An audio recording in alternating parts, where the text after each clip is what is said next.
vítáme se teď z toho videa. Máme tady hosta, jmenuje se Filip.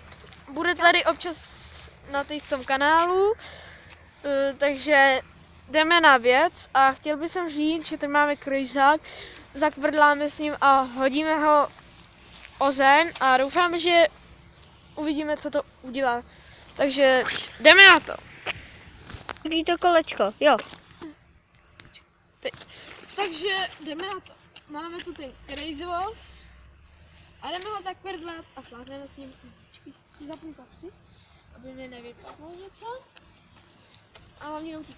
Takže jsem s ním. Vidíme, co to udělá. Jo. Musí dlouho.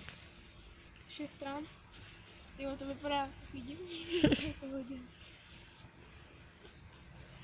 Vypadá hodně divně. Má takovou plochu, no. Počkej, já to stop. Co?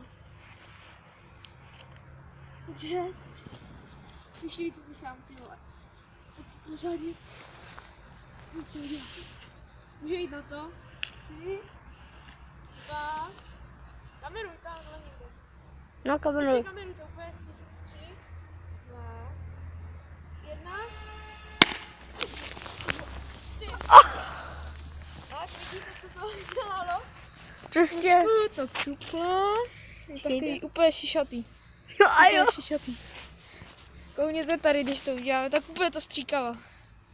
A ono to úplně bylo jak fontánka. Takže to je u té videa všechno a budu vás vítat u dalšího videa.